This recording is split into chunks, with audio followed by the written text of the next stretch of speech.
Paulo, muito obrigado. Eu queria começar por agradecer a todo o coletivo pela gentileza de me encontrar, as pessoas, o professor Paulo Sérgio Pinheiro, a professora Marilena Chauí, o professor Sérgio Cardoso. Em nome deles, agradecer a todos, cumprimentar o professor Joaquim Falcão, o professor Walter Andrade.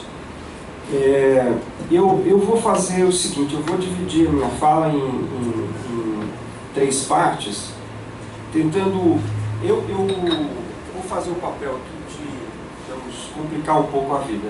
Eu concordo com tudo, não estaria no coletivo se não concordasse. Mais do que isso, acho que é uma iniciativa de uma estatura enorme, como disse a professora Valnice, não vou, portanto, repetir.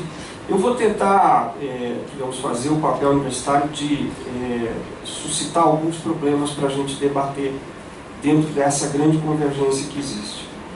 Então, eu vou dividir minha fala em três partes, tentando dizer o que eu acho que está acontecendo de maneira mais ou menos objetiva, até onde eu consigo enxergar, depois dizer por que eu acho que isso está acontecendo e terminar muito brevemente dizendo o que eu acho que se pode fazer e por que essa iniciativa é particularmente importante.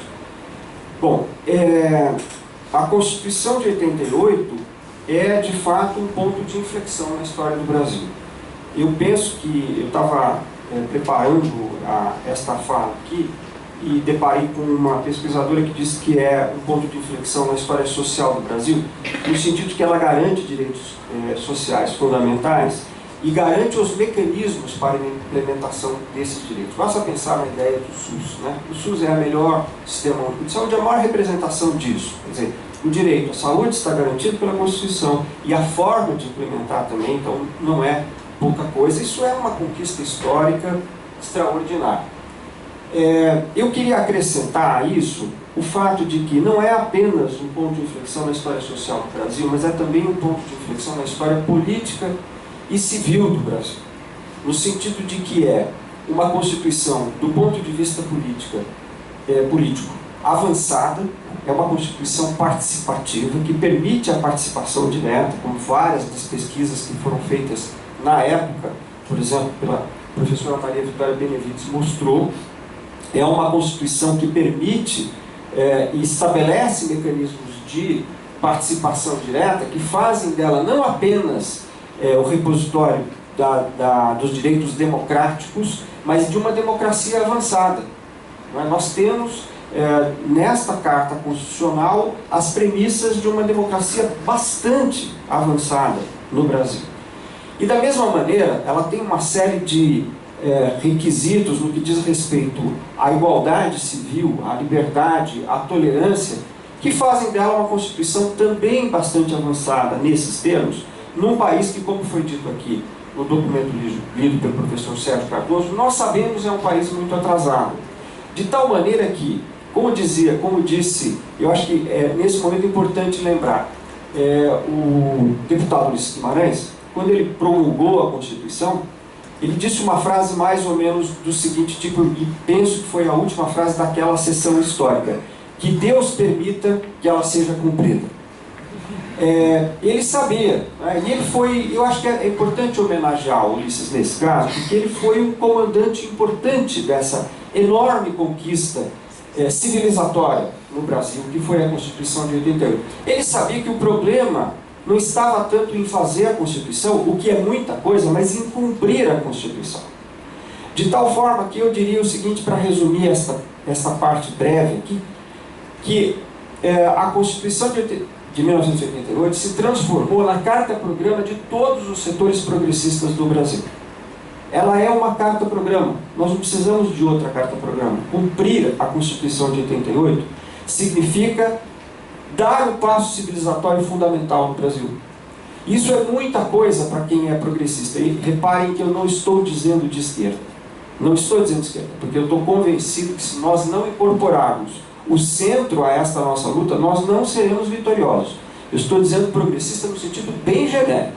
Né? Bem genérico. Então, o que está acontecendo, a meu ver? Os ataques à Constituição são impressionantes. São impressionantes. O documento do coletivo cita uma série de coisas, eu não quero repetir, não é mais a questão da redução da maioridade penal, por exemplo, a questão do tratamento do Estatuto do Desarmamento, a questão das modificações no Estatuto da Família, a recusa em reconhecer as relações homoafetivas, as dificuldades em atendimento às vítimas de violência sexual, etc, etc. Eu queria dizer que eu acho que esses itens são fundamentais, mas eles estão, eu entendo bem, é uma provocação, restritos ao campo do direito da igualdade civil. Nós precisamos incorporar também os enormes ataques à Constituição que estão sendo feitos no campo dos direitos sociais e políticos, que são impressionantes. Então eu vou tratar um pouquinho disso com a devida vênia de vocês. No campo social, nada mais, nada menos do que está em questão, está em vigor a ideia, melhor dito, de que a Constituição não cabe no orçamento. A Constituição de 88 não cabe no orçamento e, portanto, é preciso modificar a Constituição, esta Constituição, para que ela caiba no orçamento. Então, veja, nós sabemos que o direito à saúde pública não foi garantido no Brasil. Ele está na Constituição, mas ele não foi garantido. Tanto é assim que, infelizmente, todos os que têm um pouco mais de recursos têm plano de saúde privado. Não é? Isso é a demonstração mais gráfica de que esse direito não foi efetivamente implantado. Ele está para ser implantado, é uma luta. Quando se diz que a Constituição não cabe no orçamento, quer dizer que é preciso fazer modificações, por exemplo, aumentar a desvinculação das receitas da União, para cortar as verbas da saúde. E aqui eu quero fazer uma nova provocação. É que, infelizmente, as verbas da saúde já estão sendo cortadas pelo atual governo, no qual eu votei, e no qual eu apoiei, portanto, me sinto inteiramente legitimado para dizer que está fazendo algo que não poderia fazer, em hipótese alguma. E nós temos que fazer essa crítica claramente. Porque, infelizmente, e esse é um dos problemas políticos do que está acontecendo, é que os ataques à Constituição estão vindo de frentes tão diversas quanto a presidência da Câmara, a presidência do Senado, o PMDB e o atual governo. Isso torna a nossa luta muito difícil, muito complicada. Não é? E daí a urgência dessa iniciativa que foi tomada aqui e as dificuldades que ela impõe. Bom, ainda no capítulo dos direitos sociais, é preciso assinalar as enormes ameaças que estão em curso em relação aos direitos dos trabalhadores, da qual a principal é o projeto da terceirização, que simplesmente vai rasgar e jogar na lata do lixo a CLT. Então nós estamos falando de um retrocesso que não é só um retrocesso em relação a 88, mas a 42. É uma coisa muito impressionante. Não é? Mas não é só a terceirização. É preciso deixar bem claro que a suspensão de parte dos direitos ao seguro-desemprego que esse governo fez vai na mesma direção. E que a proposta da reforma da Previdência vai na mesma direção, disfarçada em argumentos técnicos que não tem nada de técnico, são opções de classe. Contra os direitos sociais, contra os direitos dos que trabalham. Bom, então, vejam, acho que eu só dei alguns exemplos, porque tem muita coisa em curso, né? Mas o tamanho do que nós estamos falando em termos de possível retrocesso. E por fim, os direitos políticos que eu acho que estão ameaçados. Aqui eu queria fazer lançar uma hipótese que não é óbvia, mas é eu dizer o seguinte: primeiro tem uma coisa que é a questão do financiamento público de campanha, que é o Congresso, a Câmara dos Deputados, aprovou permanecer, não só permanecer, mas colocar na Constituição que o financiamento empresarial passaria a ser algo resguardado constitucionalmente. Isso só não aconteceu porque o Supremo Tribunal Federal barrou.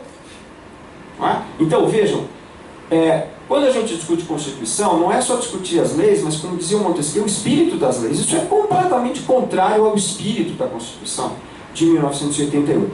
Mas há outras coisas que estão em curso que não são tão óbvias. Não é? Desde a proposta de dar independência ao Banco Central, a proposta de fazer uma limitação constitucional dos gastos públicos, a proposta de fazer uma limitação dos gastos das estatais, Mesmo a proposta de abrir a exploração do pré-sal para o capital estrangeiro são todas uma série de medidas que parecem econômicas, mas são profundamente políticas. Porque, em última análise, o que elas estão fazendo é aquilo que, em certa medida, já aconteceu em outros países, que é retirar da órbita democrática o direito de decidir sobre a política econômica. A política econômica vai ficar engessada de tal forma que podemos eleger o governo que quisermos, ele não poderá fazer nada. É isso que está em curso. Então, é um atentado a um direito político fundamental, porque você simplesmente esvazia a política do seu centro. Acaba. Bom, então isso é o que eu acho que está acontecendo. Agora, por que está acontecendo? Muito brevemente. Isso também é bem polêmico. É porque eu acho que o lulismo entrou em colapso. Eu vou terminar no tempo, Paulo. O lulismo entrou em colapso. E aqui é preciso dizer o seguinte: tanto faz se quem gosta, não gosta do lulismo, quem gostou, quem não gostou, quem gostou muito, gostou pouco, isso não vem ao caso. E é um fenômeno objetivo. O lulismo conseguiu barrar o avanço do neoliberalismo no Brasil. Objetivamente, goste-se ou não. Com enormes contradições, mas foi isso que aconteceu nos últimos 10, 12 anos. E agora, como o lulismo foi tirado da frente, tudo veio, desabou tudo que estava de certa forma represado desde o final dos anos 90, é isso que está acontecendo. O que eu acho que criou uma situação de enorme perplexidade é que esse desabamento do lulismo era inesperado. Ele poderia sofrer revés, como a vida política sempre apresenta revés, é normal. Mas ele desabou de uma hora para outra no final do ano de 2014. De uma hora para outra. Eu não tenho tempo de discutir mais longamente os fenômenos que eu acho que são, até certo ponto, conjunturais que determinaram esse colapso. Quando eu digo colapso, eu não quero dizer que terminou, porque não terminou. O lulismo está vivo, está lutando, está aí, mas ele está tão, digamos, derrubado, que nesse momento todas as outras forças avançam. Né? Todas as forças que, no fundo, estão querendo fazer as chamadas reformas neoliberais no Brasil, às quais a Carta Constitucional de 1988 se opôs frontalmente e foi na direção contrária. E aqui eu queria encerrar dizendo a seguinte ideia. Não tenho tempo para explicar, mas de uma maneira ou de outra, o lulismo é o resultado daquilo que o Walter se referiu como o grande processo de luta dos anos 80. O lulismo é o resultado de uma grande frente política que se construiu na oposição à ditadura e que tinha como característica principal, a meu ver, que ela estava organizada na base da sociedade. Por isso que esta iniciativa de hoje é tão fundamental. E é por isso que é fundamental que ela seja suprapartidária e até mesmo apartidária, porque ela visa discutir com a sociedade, não com os partidos políticos. Como os partidos políticos vão reagir a isso é uma outra questão. É uma segunda questão. Nós estamos agora voltando à etapa da luta pela cidadania enquanto cidadãos.